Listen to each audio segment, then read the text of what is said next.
میری والدین نے میری شادی چھوٹی عمر میں ہی کر دی اور کچھ ہی سالوں کے بعد میرا شوہر وفات پا گیا۔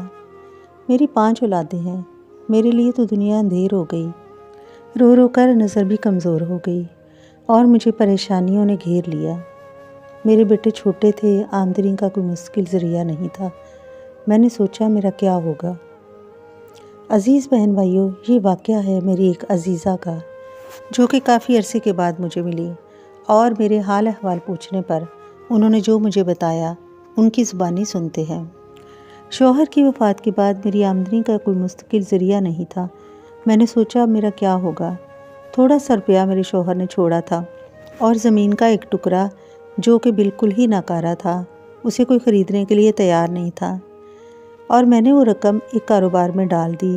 یوں بہت مشکل سے گزر بسر ہونے لگی۔ ایک روز میں اپنے کمرے میں بیٹھی تھی کہ میں نے ریڈیو کھولا۔ قرآن کریم کے چینل پر ایک صاحب استغفار کے فضائل پر بات کر رہے تھے۔ میں نے ان کی تمام باتیں بڑے غور سے سنی۔ اس سے پہلے میں نے استغفار کے بارے میں کبھی نہیں سنا تھا اور نہ ہی کبھی غور کیا تھا کہ استغفار بھی کوئی ایسا کلمہ ہے جس کو پڑھنا چاہیے۔ جب میں نے ان کی باتیں غور سے سنی تو استغفار کو ورد زبان کر لیا اور اپنے بچوں سے بھی کہا کہ بکثرت استغفار کرو۔ ابھی 6 مہینے نہیں گزرے تھے کہ ہماری پرانی زمین، جس کو بیچنے کے لیے میں نے بہت تگ و دو کی تھی، اس کے قریب ہی ایک تعمیراتی منصوبہ کسی کمپنی نے شروع کیا اور وہ زمین ہم سے مانگ لی۔ ہمارا ان سے معاہدہ ہو گیا، جس کے عوض مجھے انہوں نے لاکھوں روپے دیے۔ میرے بڑے بیٹے نے قرآن مجید حفظ کر لیا تھا اور اس کے بعد اس علاقے کے تمام دینی مدارس کا نگران مقرر ہوا۔ اس طرح اس کی اچھی تنخواہ لگ گئی۔ یوں وہ بلند معاشرتی مقام پر فائز ہو گیا اور ہمارے گھر میں خوشحالی بھی آ گئی۔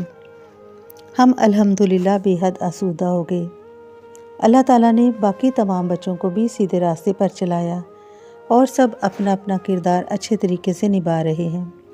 اس طرح اللہ نے اپنے فضل و کرم سے میری تمام پریشانیوں کو دور کیا اور مجھے سچی خوشی میسر آئی، اور الحمدللہ استغفار کی برکت سے میرے حالات بدل گئے۔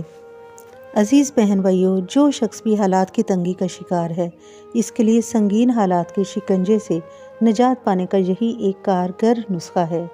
نبی کریم صلی اللہ علیہ وآلہ وسلم نے فرمایا، جو آدمی کثرت سے استغفار کرتا ہے، اللہ تعالیٰ اس کے لیے ہر رنج سے راحت اور ہر تنگی سے نکلنے کی راہ پیدا کرتا ہے اور اسے وہاں سے رزق دیتا ہے جہاں سے اس کا گمان بھی نہیں ہوتا۔ یوں وہ شخص جو اپنے آپ سے اکتا گیا ہے اور وہ پریشانی کے باعث تنگ دستی کا شکار ہے، تنگ دلی کا شکار ہے، استغفار اس کی مایوسی اور پریشانی دور کر کے اسے نئی زندگی عطا کرتا ہے اور فراخ دلی سے آشنا کرتا ہے۔ وہ بے اولاد شخص جو اولاد کی تمنا کرتا ہے، استغفار کرنے سے اسے اولاد ملتی ہے۔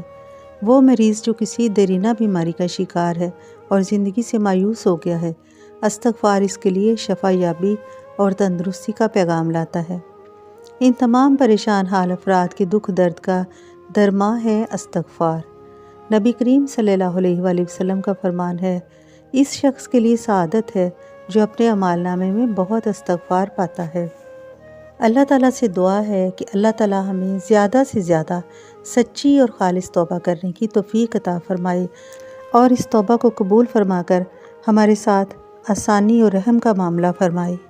آمین یا رب العالمین۔